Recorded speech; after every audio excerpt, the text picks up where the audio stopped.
So yun guys, good morning po sa ating lahat. So ngayon is nandito po tayo sa bahay ng ating client. So ang gagawin po natin dito guys is magpapalit po tayo ng kanyang pin light. Ayan. So nabasted po kasi yung mga pin light niya, so kailangan natin palitan. So dito po yung check natin. Papalitan natin ng pin light. So buksan natin guys. Ayun guys, yung kanyang isang pin light. Tapos dito sa kanyang CR. Ayan. Check natin guys. Switch natin. Ayan. Ayan na guys, oh. Ayan. Ayan ang gumana. So, papalit po tayo ng pin light. Ayan, ito po yung papalitan natin isa.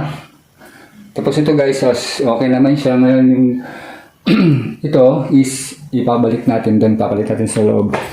Tapos guys, ito po yung pin light na nabili. Ayan. So, ito guys, yung pin light na natin nabili. Ayan, nabili ng ating client. Ayan. Ito po yung brand niya. Ayan. So, tricolor po siya guys. Ayan. Ayan, tricolor. So, ito po yan. Ito na po siya. Ayan. So, papalit lang natin para parehas din siya yung design. Kasi yung dati kang nakalagay guys is iba yung design niya. So, papalit natin ito. Dalawa. Tapos yung isang gumagana guys is ilalagay natin sa CR. Ayan.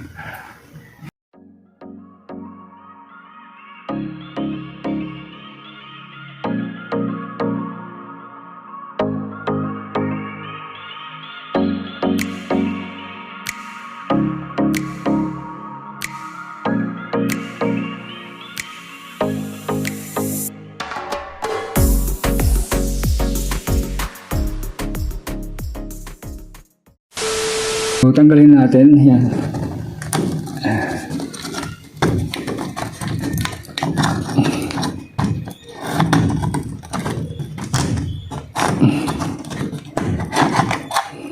Ayan. So, ito guys, yung sinasabi, meron tayong splice connector. Ayan.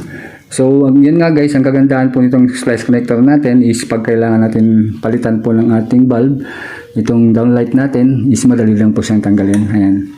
Pipindutin mo lang itong dalawang sa ito guys, tapos hilain. Ayan. Galing din yung isa. Pindutin mo lang. Ayan, sa hila. So, hindi mo na kailangan po na mag-splice. Ayan. So, mayroon na po tayong splice connector. Ayun po ang gamit nito guys para madali po tayo magpalit ng ating sirang bumbilya. Ayan.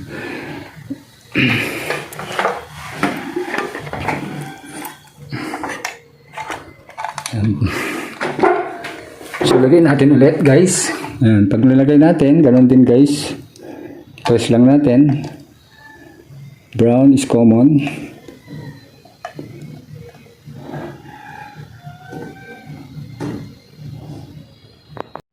So, ito guys, nilagay na natin yung kanyang ilaw. Yan.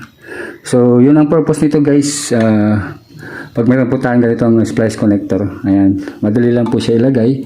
Plug and play. Ayan. So, balik na lang natin guys dito sa kanyang butas. Ayan. So, ayan guys, nilagay na natin. Ayan. Okay siya guys. Ayan. So, subukan natin ilaw bago natin palitan yung isa. So, subukan natin switch. Ayan. Ito po yung switch natin. Ayan. Tapos, ilaw natin. Yun. Ayan. So, yun guys, napalitan natin. Ayos na. Ayan. Ganun lang po kasimple guys ang pagpalit po ng ating pin light. Pag meron po tayong splice connector na ilalagay. Ayan. Madali lang po siyang palitan. Ayan. Hindi na kailangan natin ng electrical tape at mag-i-splice ulit po tayo. Ayan.